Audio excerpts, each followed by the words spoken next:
The Secret of Secrets.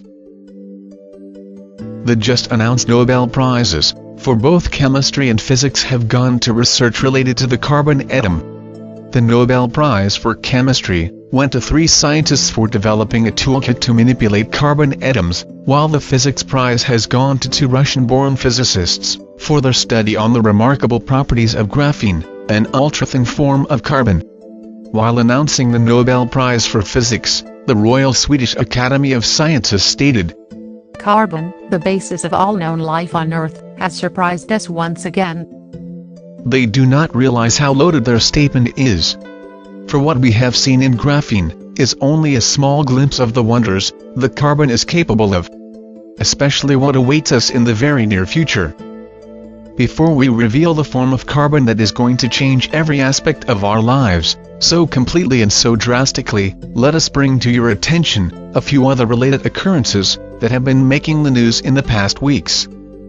Recently there was a flurry of concern in the scientific circles regarding the discovery of the sun's influence on the decay of radioactive elements on Earth. It was found that some kind of strange emissions from the sun are causing matter to mutate on Earth. Its influence on the decay rates of elements like carbon-14 has been especially worrisome and unexpected. Carbon, as previously stated, is the basic building block of life, as we know it. And carbon-12 is the most abundant form of carbon, accounting for about 99% of all known forms of carbon. It is the isotope of carbon that consists of 6 protons, 6 electrons and 6 neutrons. 6, 6, 6. Does that sound familiar? After oxygen, the second most abundant element in the human body is carbon-12. On cremation, the body returns to its carbon-12 state.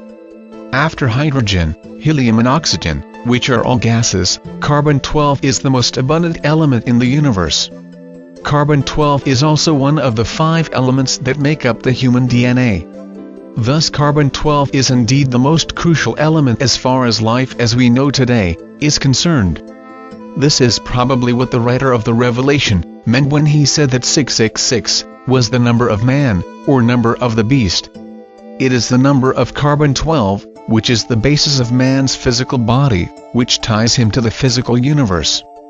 This is especially significant when we understand what transmutation awaits this carbon-12, which will bestow man such superhuman powers that will make every technological advancement till date completely redundant. Every secret has a time to reveal, a time to celebrate. It is now time to reveal the secret of all secrets. The secret of alchemy. The secret of the philosopher's stone, that which transmutes, in a symbolic sense, lead to gold. The secret of the elixir of life. The secret of amrita, or ambrosia, the nectar of immortality. The secret of something we shall label ascension, since its primary function is to aid the coming ascension, to form a portal into the higher dimension. The secret of carbon-7. Carbon-7 is the hitherto undiscovered isotope of carbon, which has 6 electrons, 6 protons and only 1 neutron. It is the material equivalent of the Kundalini system as well as Metatron's cube. Like iron has the ability of sustaining a magnetic field around it, carbon-7 has the uncanny ability to carry hyperdimensional fields, such as fields of thought, around it.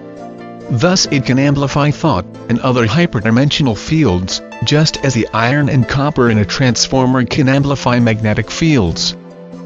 Naturally, it is formed in the brains of spiritual adepts when they have out-of-body experiences or perform other supernatural phenomena, such as bilocation or materialization, etc. During such time the glow, or halo, that is formed around the heads of these highly evolved beings is actually due to the excess neutrons produced when carbon-12 transmutes to carbon-7 inside their brains. However, this carbon-7 quickly decays to other stabler forms of matter. Hence it is almost impossible to detect carbon-7 directly in the human body. History and religion has offered us many clues as to the identity of this most wondrous material through cryptic notations, symbols, and enigmatic texts. But it had to veil it in the most puzzling language and symbols, since this knowledge, in the wrong hands, could mean the destruction of this planet. Such is its power. In that case, you may ask, why we are revealing it now, since the same risks are still prevalent. There are two main reasons for this revelation, at this point of time. 1. We are now at the very threshold of the most significant shift humanity has ever experienced. It is the time for all secrets to be revealed. We have been holding on to this secret for a long time. And nature has spoken, through signs, that the time for this secret too has come too. Although the atomic structure and the properties of this wondrous material are revealed here, it is extremely difficult to synthesize carbon-7 in a laboratory, other than inexpensive particle accelerators. In the Kundalini system, this 661 configuration is represented by the male and female counterparts of the 6 lower chakras, and the 7th chakra, which is the neutral Sahasrara. In Judaism, Metatron, who is considered to be God's mediator with man, is often represented by a cube formed by 13 circles, comprising of one central circle, surrounded by 6 inner and 6 outer circles. In Christianity, Da Vinci's famous Last Supper, that depicted a moment before Christ's crucifixion, and subsequent resurrection and ascension, is a symbolic representation of the 661 configuration, where 6 apostles are on either side of Jesus Christ.